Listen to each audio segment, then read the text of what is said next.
The digital world moves fast, but real growth comes from real conversations. This is e-Coffee with Experts, where marketers and founders share what's actually working in SEO, AI, and digital growth. Grab your coffee and fuel your mind as we chat with top minds about their wins, struggles, and lessons you won't find in a blog post. Brought to you by Digital Web Solutions, we bring real talk to help you grow your business, one episode at a time. Let's get started.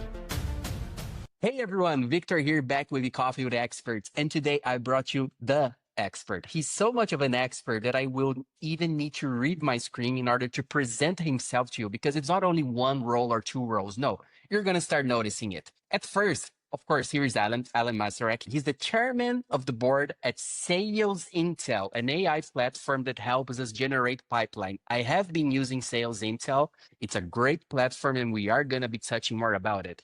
But am I done? No, because Alan, he's also the former director of Google Chrome and its apps. You're getting something here, because this is the point where I wanted to achieve. It was, at his time, the CEO and the co-founder of QuickOffice. And those of you that are watching and listening to us right now and have been using Android for such a long time, or were already in the market, or were studying back in 2012, 13, and 14, you might remember QuickOffice because it came pre-installed in all Android KitKats, which was the funniest version of Android, in my opinion. And I even met it through the Moto X first version. We're talking about very ancient tech right here. Right now, we have so many things AI related, smartphone related. But back then, when we started using our fingers to touch on the screen, QuickOffice was the thing for us to build our documents, to share our presentations, and to make sure it all worked out. But alas, I think we can definitely start talking to him and understanding about the story, the things that have happened.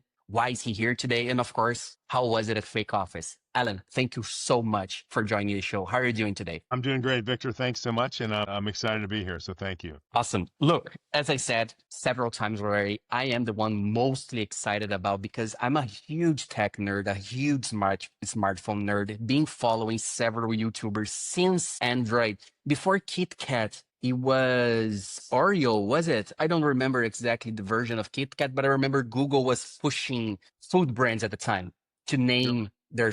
Correct. They went alphabetically. Yeah. So, and I don't even remember all the names, but every 6 or 8 months. Jelly Bean. Correct. Jelly Bean. Now you... Jelly Bean, there was ice cream, there was KitKat, there were a bunch of them.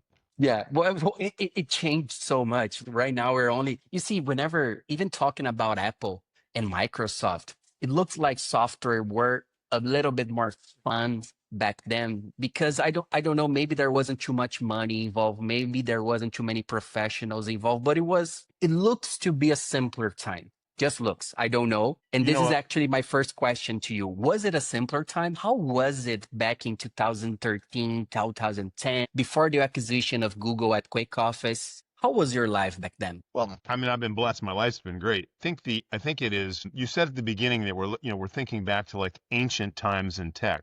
And what's so incredible about it is it wasn't that long ago. No, it wasn't. We're talking less than 15 years ago. Now, we started QuickOffice in 2002. And, Android wasn't around. iOS was. So back then, in the handheld space, initially, before it was even a phone, but, paging devices and an organizer, it was the Palm PDA space that controlled 80% of the market. Then in the nascent days of smartphones, it was Symbian, controlled by Nokia, and there were flavors of Symbian, then Blackberry, then iOS, then Android. And there were several along the way, ones that we can't even remember, who tried and failed. The interesting thing about the smartphone evolution is back in 2002, you saw it was nascent, and meaning they were black and white screens. Fidelity wasn't that great. Bandwidth was poor. Those a little bit older on this podcast will remember that if you got a 3 megabyte PowerPoint and you hit download, you'd put the phone down for 10 minutes to wait, because these were all narrow bandwidths. So the market over the course of the 10 years from 2002 until we sold it to Google in the middle of 2012 had changed dramatically. The fuel oil that kicked in was the introduction of the iPhone in the middle of 2007, the introduction of the first Android device the end of 2008, the iPad in 2010, and man, then we were off to the races. And all along the way, the devices were getting more capable, the bandwidth's broader, battery life better, screen fidelity better. all those sorts of things. So you needed the infrastructure to catch up in order to make it usable like it is. I mean, obviously it wasn't quite as usable as it is today then, Yeah. but it still was very, very usable. You're just talking about it. I'm just remembering myself of how Yeah. different it was, right? Can you, if that's okay, and I don't want you to share anything very secretive, I don't want you to share anything that would put you in harm's hands, but can you just share the feelings that you had when Google approached you at QuickOffice and started the conversations about acquiring QuickOffice to better upgrade their own software at the time? Because we only had the Microsoft suite and we had some others. I remember LibreOffice was also around. You were also around. Google Docs was around, but not in an app, only web-based. So how was it? How was again, you don't need to share anything secret at all, but how overall was the negotiations with Google? Did they treat you well? Are they nice people? Did they brought you coffee and cakes and took it to dinner? How was it all? It was a terrific process, honestly. As entrepreneurs who may be listening to this, often entrepreneurs, you build a company and you think, I'm gonna grow it, I'm gonna take it public or sell it to a strategic buyer. My experience, having sold to Google and then having seen others going through often failed transactions, is the way I describe it with big companies is you sell to friends. You sell to friends. What I mean by that is the corp dev guy at Google doesn't sort of, pick up the phone and call me one day. That almost never happens out of the blue. What happened with us is you create a commercial relationship, which we did in 2011, early 2011. And corp dev got involved because we were working very closely through this large commercial relationship. But it did not culminate then in a deal. A year later, and we were working together and friendly, we entered into another commercial relationship. Corp dev got involved again, and it went through to an acquisition. The reason at the end of the day that Google did the deal is the way I describe it is here you have Google Docs in this war against Microsoft Office. Mm-hmm. And we have 95% market share in the Microsoft world, less than 5% in the Google world. And the problem is Google had been architected for co-authoring. Again, store and author in the cloud. It had specifically not been architected to understand the Microsoft file format. So each time you tried to transfer your Google slide into a PowerPoint, your Google Sheet into an Excel, it would butcher it. It was a pain. And we were architected specifically to work with the Microsoft file formats in the non-Windows operating systems. And that's precisely what they needed. So the way I describe their acquisition is we were bullets for their war with Microsoft. And the acquisition process was terrific. Getting, involved. It's a fun place to be. Really interesting. You talk about tech being more fun. Back then, remember the Android side, they did name things after desserts alphabetically.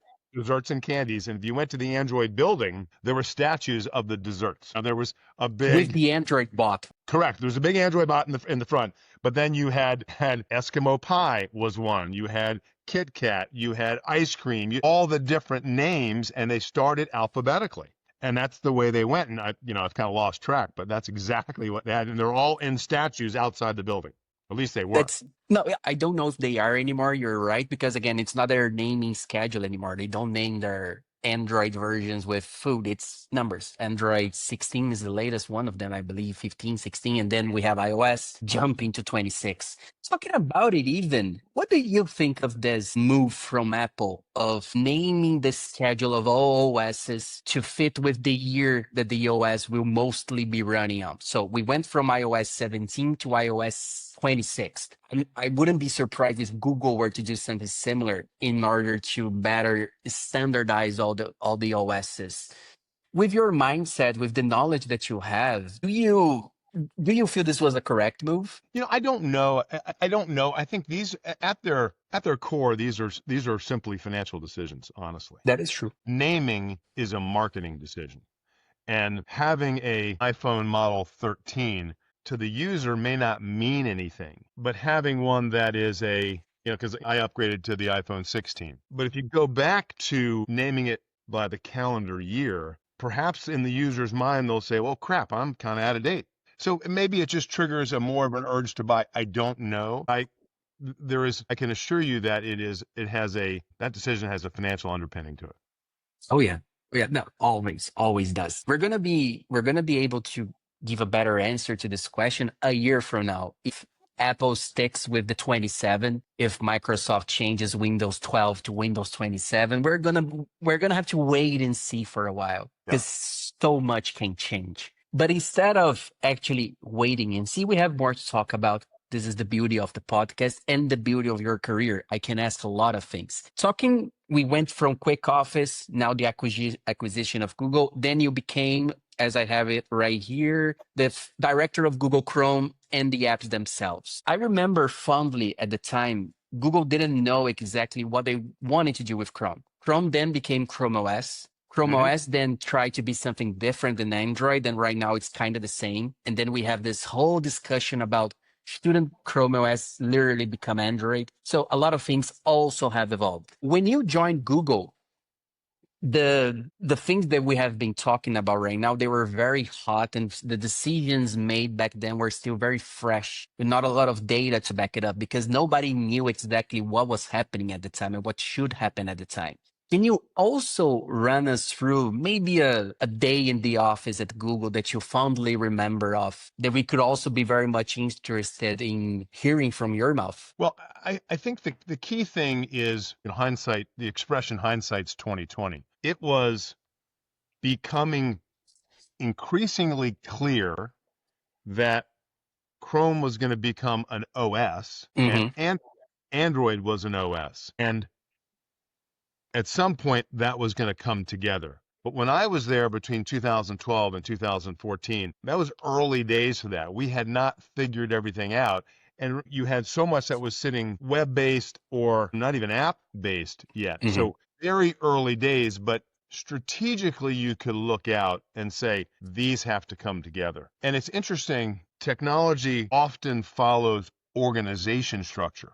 So I work directly for Sundar Pichai, who's the current CEO. Initially, he was the product lead, the inventor of Chrome. Google was organized by what they called PAs, product areas, and he ran Chrome. Then he picked up apps. So he made the acquisition of QuickOffice inside Chrome, sort of concurrent with him picking up apps. Apps did not include Android at the time.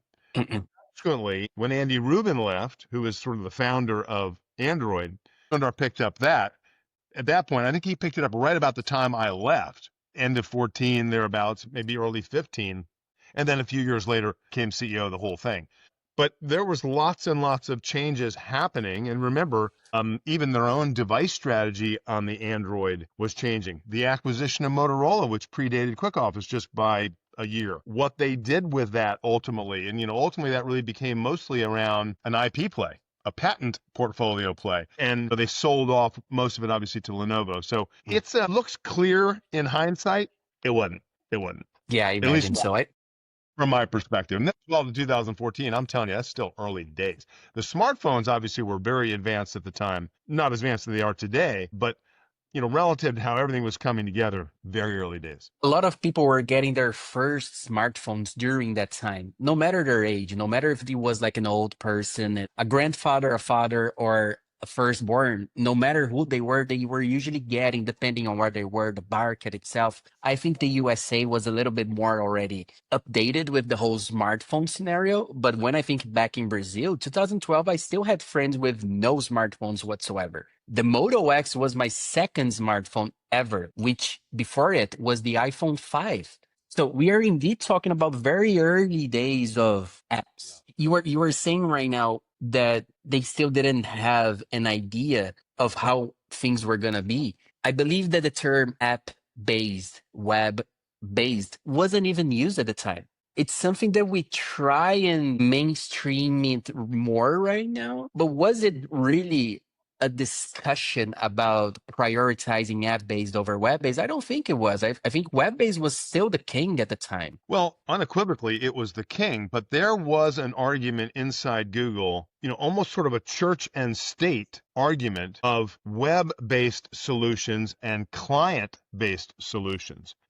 Think about QuickOffice. QuickOffice is a client-based solution. Most of the processing sat on the client on the device. Correct. So it is somewhat revolutionary to some of the people there who had sort of bet everything on the web, and the web is going to defeat Office, which again, there was no Office 365 at the time. There was no web Office. So the church and state was the client guys over in Microsoft, and I know Google guys who thought those guys over there are a bunch of Luddites. They're doing client-based stuff. We're all web. And that was this argument. Then they come along, and now you start building client-based solutions, Android itself. You buy QuickOffice and others. And so the world was shifting, and it was sort of unclear. And underneath all that, the infrastructure was growing to make web apps better. But again, go back to the Google Docs versus Microsoft Office thing. Google Docs was sort of tough to use for many, many years, mostly just because the client applications weren't that good. The editing wasn't good, things like that. You could do the co-authoring, but the actual sort of UI UX just wasn't that good compared to Microsoft. Microsoft is a much older, more developed product. So it was a fluid time. It really was. One question came to my mind right now, which I have no data to back it up. I'm just going to ask you because you were around at the time. We are talking about Google and their strategy of upgrading and started battling Microsoft in the document suite, right? Microsoft 365, Google Suite. There was a time in between your journey at Google and right now where Microsoft started selling their own smartphones with the Lumia brand through Nokia. And it was also to empower their users to have the Microsoft apps in the palm of their hands. Was it something at the time that made some noise at Google when Microsoft started pushing the Lumias way further and further? Was Google already noticing that Microsoft, were the ones lagging behind? Because it is now that we have had the battle, we now know the results. Microsoft failed in the smartphone business. They literally failed. There's no other word. Apple is reigning depending on the region. Google is reigning depending on the region. And you have them both. This monopoly even. But what back then? Do you remember any conversations in the office, any meetings that you had to take part into talking about this idea that Microsoft had regarding Nokia? Well, the Lumia deal happened later. I think if you look back historically, what's interesting about it is the big dog in the smartphone world was at that time was Nokia Symbian, and mostly Symbian Series 60, and the higher end professional was using Blackberry. When iPhone came out, initially people kind of sneezed at it. Oh, what do they know? Particularly the Nokia people, and I was in some of those meetings directly. Nokia had 450 million devices a year. In Apple's first year, it was very exciting, but Apple came out first year, sold 15 million devices, but still it was very dismissed by Nokia. So the focus was on those guys initially, and then in the background, you've got iOS is scaling quickly. Android comes out, scales quickly. Initially not with Motorola, but with HTC in Taiwan. We were on that first. So, and here's Windows that had aspiration, or Microsoft had aspirations in the mobile.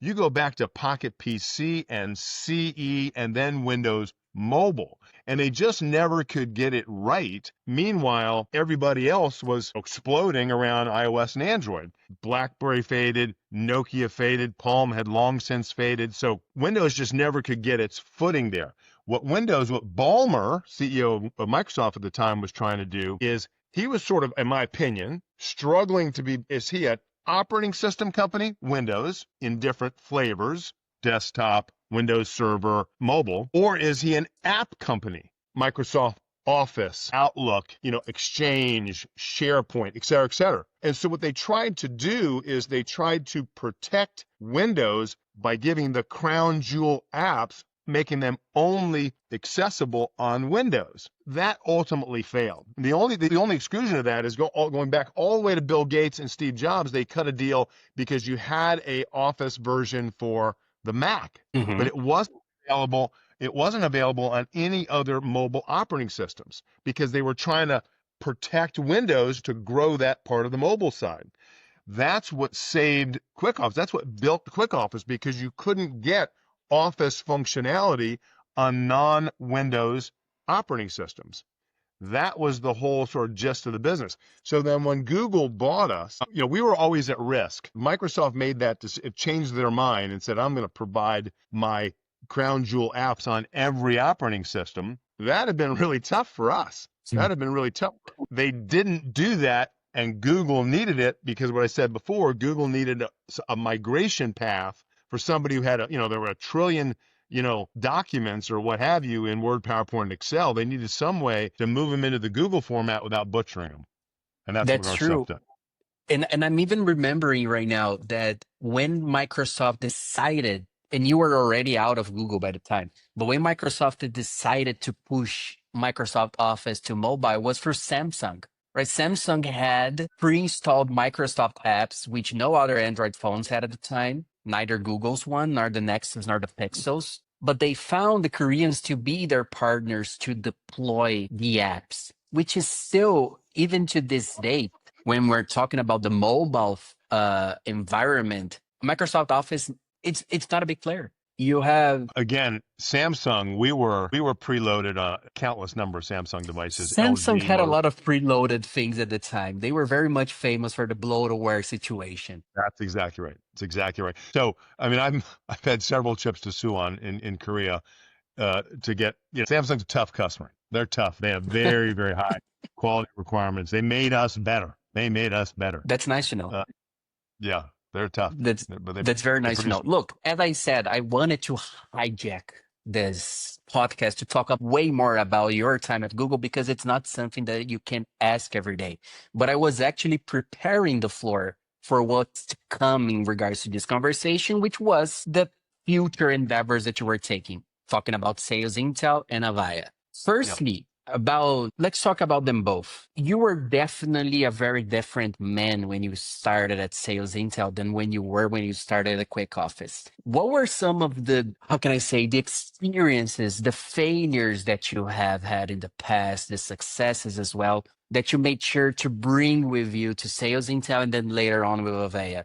Was there Avaya? Sorry, I will always butcher the name of Avaya. But what changed in Alan that made you a better Alan for these both companies? Well, so hopefully I'm an evolving better Alan, but we're nothing but an accumulation of our experiences. That's all. True. So, and I describe my career sort of in thirds. So I have a very strong analytic finance and accounting background, 5 years in public accounting, Harvard Business School, private equity firm. That was sort of my initial, decade in business, or more than a decade in business. Then I went into the startup game primarily. And to some extent, that's because when I was in the private equity world, I was fortunate enough to run one of the portfolio companies. And I found that I really enjoyed the marriage of operations and the financial side. And that took me into the startup world. And before QuickOffice, I did 2 well-financed, sort of large-scale startups. And so I look at my career as 3 startups over a bunch of years. And, the first we got public and were very successful very quickly. The second, we lost our shirts. And the third was a long hold, a 10-year hold, but sold it quite successfully to Google.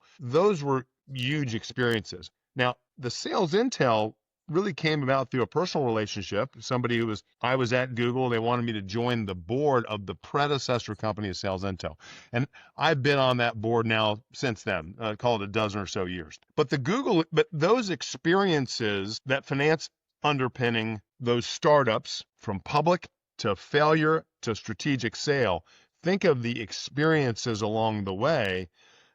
Then Google itself prepared me then to run a larger business. And so I was recruited out of Google to run Vonage in the communications space. And it was a big restructuring. We moved Vonage from its roots in residential telephony into business communications. And those enterprise business communications is the same category as Avaya. So when I left Vonage in 2020 after about a 6-year run, and we had a great run there, and it culminated in Vonage being sold to Ericsson for $6 billion. Very successful exit.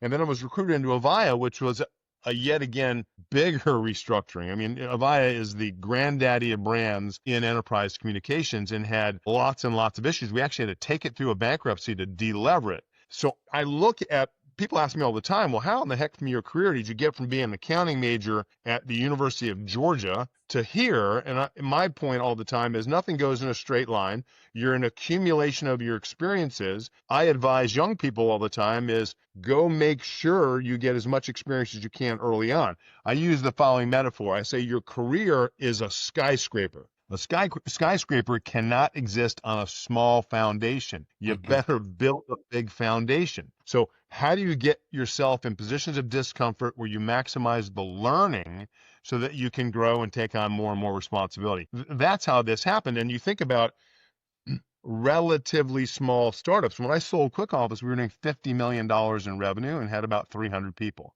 At Avaya, we were doing well north of $2 billion and had about 12,000 people. And incredibly global. Those experiences are different in many ways, but there's a lot of similarity in terms of a thread that goes through it. And those are just skill sets you develop along the way. In regards to those skill sets, Alan, talking now about 2025, so much has changed since you started. So many things. I imagine maybe there was a time where you were having dinner at your house and you were expecting something to happen and that stuff didn't happen because then AI came around and AI is now super accessible to a lot of people and it has changed so many companies. We can even restart we can even restart our conversation about Google and Android and start talking about Gemini and how AIs are changing the way we utilize our smartphone. But my question to you is, with that skill set, with the foundation idea, which I 100% agree with, do you still believe that younglings right now, those that are starting and coming to the marketplace with their 19, 20 years old, should they still stick to the same formulas that you went through? Or has it all changed so much that even the road to become a CEO has also changed? I think it is. I think my clearest answer is I would say it has not changed.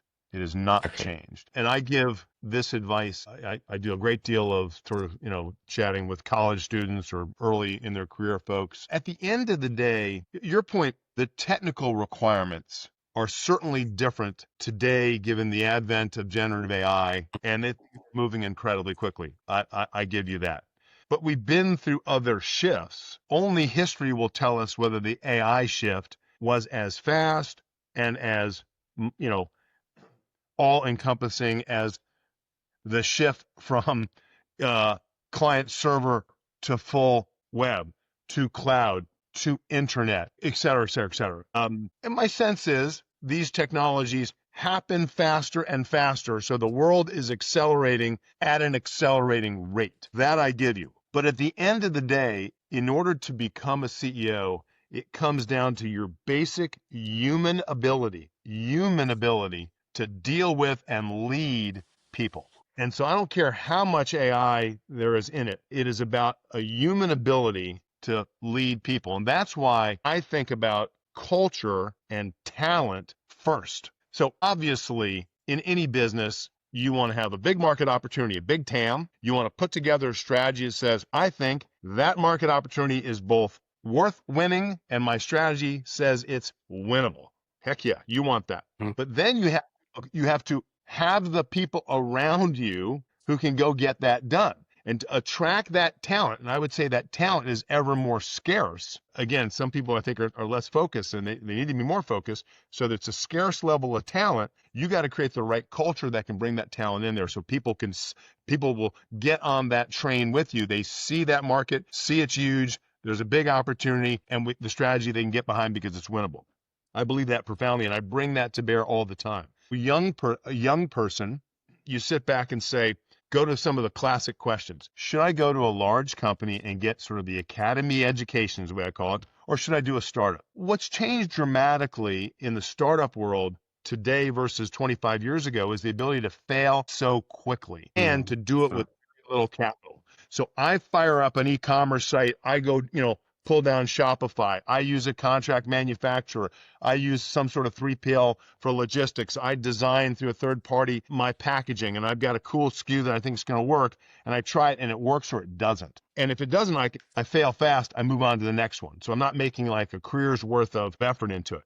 A lot of people are doing that, and you learn on the job doing that, and you build a great deal of experience. So you can fail faster, you can innovate much more quickly than you could 25 years ago. And you can do it in a more capital sparing way. But those skill sets of, at the end of the day, that you as an individual have to have so people will follow you. How do I communicate? How do I express that strategy in a clear way? How do I rally the troops around me? How do I sort of rinse and repeat on the same messages? Those are things to do that can be hard. Last point on this, I'm going to bring this all the way back to return to office, the virtual stuff. My belief, I didn't say it yet, but you said, yeah, but the point is, you got to return to office. I believe strongly. Young people fight me this all the time. And here's what I say to somebody. I go, look, how have we as humans changed since 2019, pre-pandemic? And I tell people, I go, look, I'll grant you that the video communication functionalities are way better. And look what we're doing right now. I'll grant you that, but I don't think since 2019 we've evolved that much as humans that make us any less sort of that herd animal, that herd creature who needs others, who learns from interaction. Most knowledge is not transferred orally. Most is non-verbally. And you better be there in close proximity with somebody, understanding, learning, observing, breaking bread with people. That's how you build trust. And I think young people who don't see that are going to miss out big time, big time. I do miss the office days. And I have already had several conversations with my wife about this. Especially, I think it goes even deeper depending on the role, but on my role as a customer-centered role, customer success, product involvement, sales, right?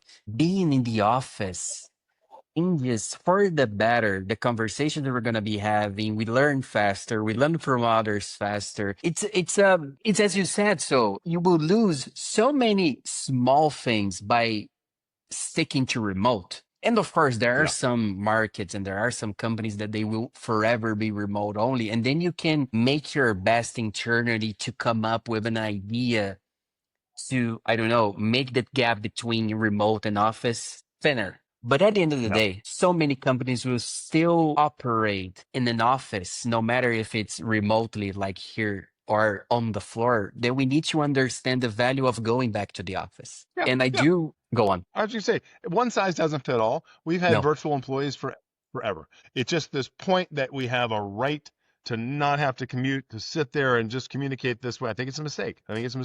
I always say innovation does not happen tomorrow morning at 10 a.m. at a scheduled Zoom call. It doesn't.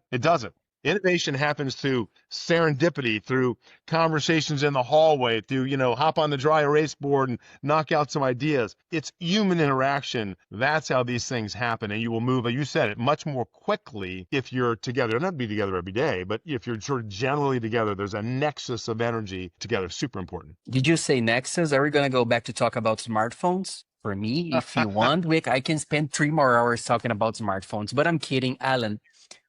Yourself. It was a pleasure. It was a huge pleasure for me. Thank you so much for coming to the show, for sharing about the whole story about QuickOffice and Google. Back at those times, I have never had a conversation with that level in my life, if not for you. I don't have nerdy friends who knows about smartphones as much as I do. So thank you for coming here. Thank you for sharing. And for those that are watching and listening to us and want to know more about Alan's career, the whole CEO, you will have him on YouTube talking to other podcasters about this, and I highly recommend that you give them the engagement as well. Alan, this is it for you and I. Hope that you have an amazing year ahead. Hope that everything that you learn from will continue improving your life. As you said, so we're never done. And I'll be closely watching and supporting you over all your choices. Once again, thank you so much for coming to the show. And for everyone else, this has been Alan and Victor. Oh my God, look at what the conversation we just had. Thank you so much, everybody. Catch you on the next time.